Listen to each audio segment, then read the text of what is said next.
Vi ricordate quel periodo che ha sconvolto l'umanità?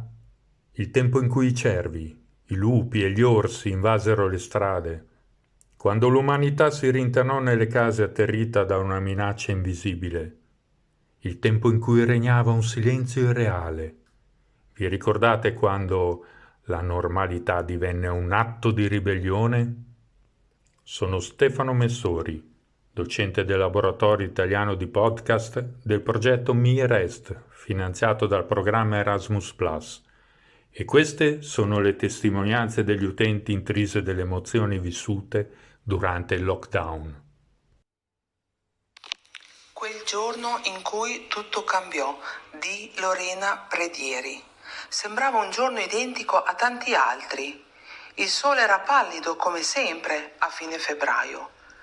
Ma le notizie che arrivavano da tutti i canali di informazione mi davano un senso di preoccupazione.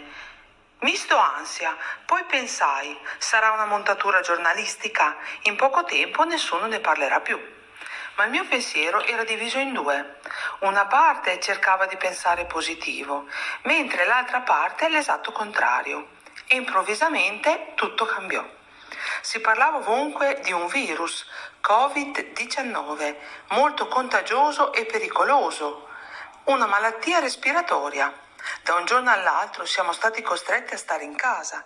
I ragazzi non andavano più a scuola e non si frequentava più il lavoro. Tutto veniva svolto online, ma ancora peggio, era proibito fare visita anche ai familiari più stretti. Molti studenti erano in difficoltà a seguire le lezioni perché privi di computer o tablet.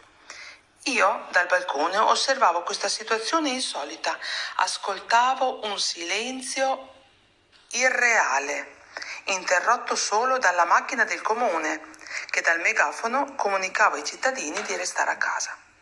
Si poteva uscire solo per commissioni urgenti, come la spesa, l'acquisto di medicinali o prodotti per neonati e animali, indossando sempre la mascherina, i guanti e mantenendo la distanza di sicurezza.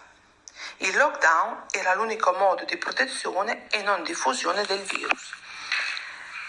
Io, insieme a mia figlia, utilizzavamo varie distrazioni per affrontare al meglio la chiusura forzata, come disegnare, prendere il sole, fare cruciverba e sistemare gli armadi, ma soprattutto ho cercato di non farle pesare la mancanza di vita sociale.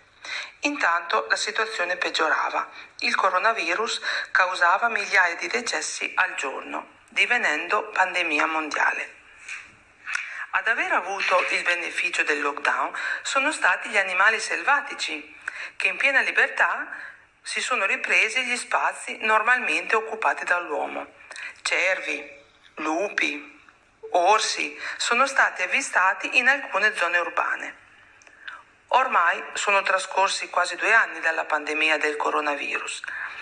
Mentre gli ospedali erano al collasso, gli operatori sanitari distrutti dalle infinite ore di lavoro e dal rischio di contagio, ricercatori, gli scienziati e case farmaceutiche del mondo riuscirono, anche se in poco tempo sufficiente per testare il prodotto, a sperimentare vaccini in grado di produrre anticorpi.